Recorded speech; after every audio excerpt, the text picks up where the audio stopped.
Apa kamu tahu kasus ini? Pedagang martabak di Madura bunuh kekasih gelap karena minta dinikahi. Ini dia kisahnya. Kejadian ini terjadi di desa Karangduwek, Arosbaya, Bangkalan, Madura.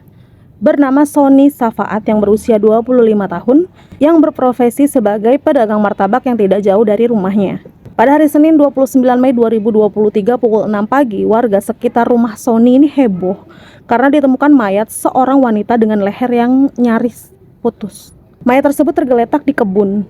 Sony yang rumahnya ini cuma selemparan batu dengan penemuan jenazah itu pun keluar. Lalu ia mulai bertanya-tanya kepada tetangga atas penemuan mayat tersebut. Setelah diidentifikasi, jasad tersebut bernama Khotimah yang berusia 39 tahun. Ia seorang janda yang memiliki 3 orang anak. Sony yang kaget tak menyangka bahwa salah satu pelanggannya ini meninggal dunia dengan cara yang keji. Kemudian Khotimah dimakamkan di pemakaman umum desa. Sony juga hadir di pemakaman tersebut, bahkan kelihatan sedih juga. Malam harinya Sony juga ikut tahlilan di rumah duka.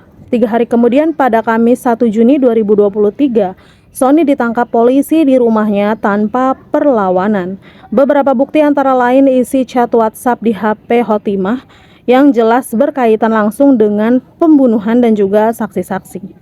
Pada tahun 2020 silam, Sony memulai berjualan martabak yang gak jauh dari rumahnya. Suatu hari, Khotimah meminta nomor handphone Sony di hadapan suaminya dengan alasan untuk belajar membuat martabak. Setelah itu, Khotimah ini sering menelpon Sony dan juga menanyakan cara membuat martabak. Sony yang berusia jauh lebih muda menjawab pertanyaan Khotimah dengan sopan karena mereka juga bertetangga. Lama-lama mereka ini kian akrab hingga akhirnya Khotimah selingkuh dengan Sony. Sony yang masih berondong ini ya mau-mau aja, sampai Khotimah dan suaminya cekcok akhirnya pisah rumah. Suatu hari Khotimah mengaku dirinya hamil, lalu dia menuntut Sony untuk menikahi Khotimah. Dan sebaliknya Sony berusaha menghindar. Namun Khotimah ini terus mengejar sampai terjadilah cekcok di antara hubungan mereka. Kemudian di hari Senin, Sony mengajak Khotimah bertemu di musola. Saat itu tidak ada yang menyadari pertemuan mereka, termasuk 3 anak-anak serta ibu Khotimah sendiri. Sementara Khotimah ini tidak menyadari bahwa Sony telah menyiapkan pisau di pagar dekat musola tersebut. Sony bersama Khotimah kemudian melakukan tindakan asusila di musola tersebut. Setelahnya, Khotimah kembali mendesak Sony dan meminta pertanggungjawaban atas kehamilannya. Sony yang sudah tidak bisa menahan amarahnya pun menyerang Khotimah dengan pisau yang sudah dipersiapkan Sony sebelumnya.